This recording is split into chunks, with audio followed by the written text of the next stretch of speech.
Hi friends, welcome to my channel. আজ যুব দিবস।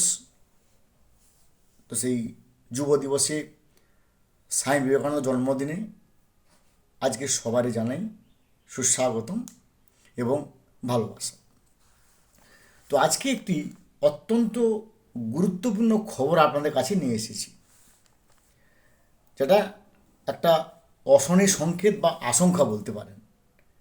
পশ্চিমবঙ্গে স্পেশাল ইন্টেনসিভ রিভিশন এই পর্বে প্রায় 1 কোটি ছুঁই ছুঁই ভোটারের নাম বাদ যাওয়ার মতো জায়গায় পৌঁছে গেছে। প্রায় 1 কোটি ছুঁই ছুঁই। কেন? তার কোন সূত্র বলছি, আসুন আমরা পুঙ্খানুপুঙ্খ আলোচনা করি। 2025 সালের ভোটার লিস্ট অনুযায়ী পশ্চিমবঙ্গে মোট ভোটার ছিল 7,63,37,529 জন। কিন্তু যখন স্পেশাল ইন্টেন্সিভ ডিভিশনে যখন প্রত্যেকটা বাড়ি বাড়ি তার এনুমারেশন ফর্ম জমা দেওয়া হলো, ফর্ম পাঠানো হলো, সেই এনুমারেশন ফর্ম যে ফিরে এসছে, যেগুলো আনকালেক্টেড, সেগুলো বাদ দিয়ে ভোটারের সংখ্যা হলো 7,08,16,631 জন। অর্থাৎ 58 লক্ষ ভোটারের ফর্ম আনকালেক্টেড। যেহেতু আনকালেক্টেড, তারা নিশ্চয়ই পশ্চিমবঙ্গের অধিবাসী নয়, কারণ নিশ্চয়ই কোনো ব্যক্তি যিনি বাস করেন তিনি তার ইনফরমেশন ফর্ম জমা দেবেন, নিশ্চয়ই হতে পারে না। তা ফর্ম যেহেতু আনকালেক্টেড, তাদের নাম অলরেডি রিমুভ হয়ে গেছে। তাহলে 58 লক্ষ অলরেডি রিমুভ হয়ে বসে আছে। এরপরে যে খবরটা নিশ্চয়ই আপনারা জানেন যে 1,36,00,000-এরও বেশি ভোটারের নাম সন্দেহজনক লিস্টে আসে। যে সন্দেহজনক কিছুটা বিএলও মারফত, কিছুটা এইআরও মারফত, কিছুটা ইআরও মারফত তাদের সমস্যা মোটামুটি মিটে যায়। কিন্তু সবচেয়ে সমস্যায় পড়ে যারা আনম্যাপড বা নন ম্যাপিং কেস। নন ম্যাপিং কেস প্রথমে ছিল 61,38,424 জন, অর্থাৎ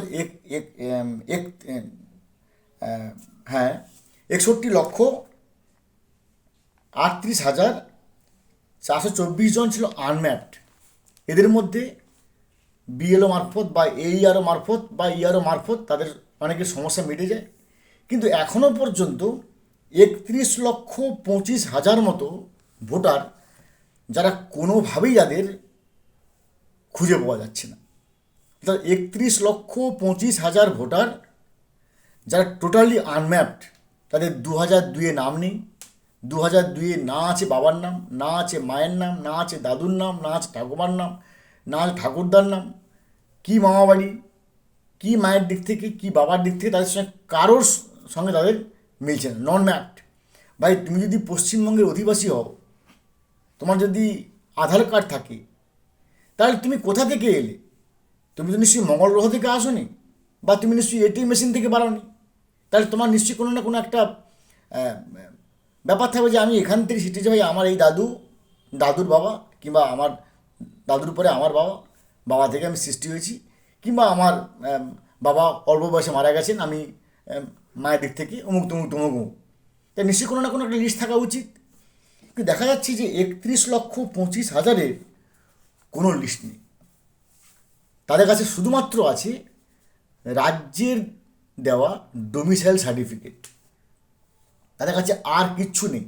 এবং এই রিপোর্টটা আনন্দবাজার.com-এর যে অনলাইন সেকশন, গতকাল সন্ধে 6:51 পর্যন্ত রিপোর্ট, অর্থাৎ আনন্দবাজার.com-এর অনলাইন সেকশনের 6:51 পর্যন্ত যে রিপোর্ট, সেই রিপোর্ট অনুযায়ী এই 31,25,000 ভোটারের মধ্যে অলরেডি শুনানি হয়েছে 7,40,000, মানে ধরে নেন প্রায় 30%।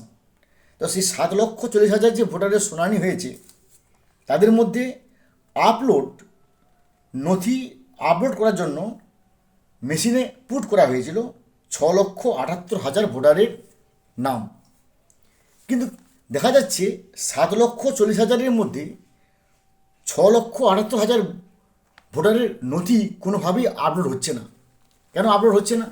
কারণ আমি আগেই বলেছিলাম যে কমিশন করেছে আর্টিফিশিয়াল ইন্টেলিজেন্স অ্যালগোরিথাম সূত্র, অর্থাৎ তাদের যে মেশিনটা আছে সেই মেশিনে আর্টিফিশিয়াল ইন্টেলিজেন্স অ্যালগোরিথাম আছে।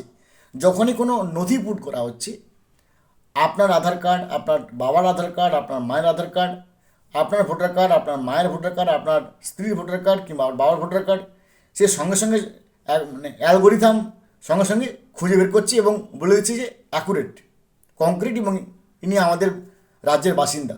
কিন্তু এমন কিছু যাদের কিচ্ছু নেই, তাদের শুধুমাত্র আছে রাজ্যের দেওয়া ডোমিসাইল সার্টিফিকেট বা এফআরসি। এফআরসি কী জিনিস?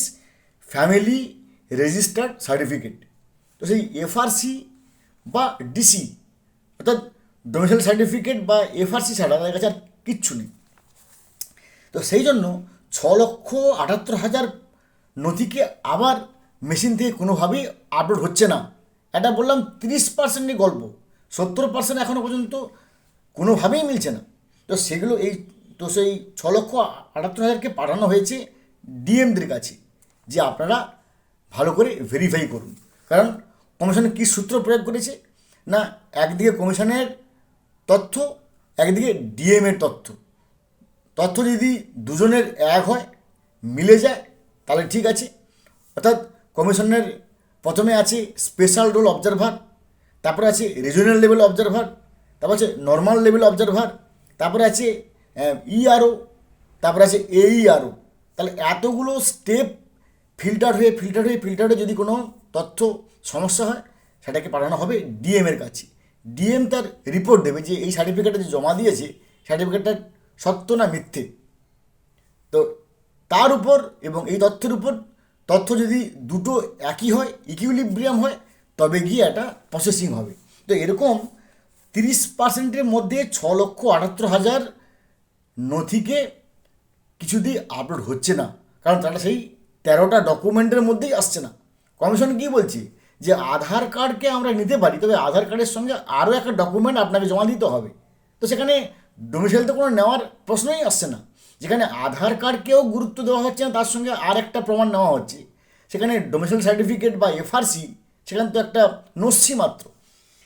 তো এটা হলো 30%-এর গল্প।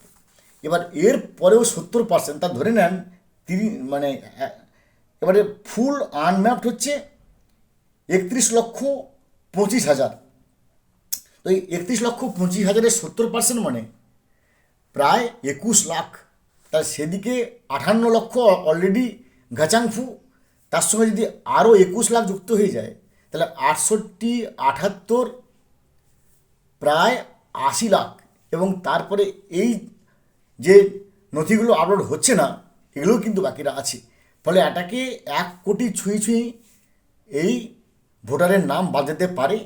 আনন্দবাজার.com অনলাইনের সূত্র অনুযায়ী গতকাল 6:51 রিপোর্ট অনুযায়ী। তো ফ্রেন্ডস, এবং এরপরে ভিডিওতে আমি আরেকটা অত্যন্ত গুরুত্বপূর্ণ তথ্য নিয়ে আসছি, যেখানে মহারাষ্ট্র একটা সুন্দর টুল বানিয়েছে, যে টুলে এবার একবার ছাঁকা হয়ে যাবে। কী টুল, কী ব্যাপার, সেটাকে আমি এরপরে ভিডিওতে বলছি। ভালো থাকুন, have a good day, thanks.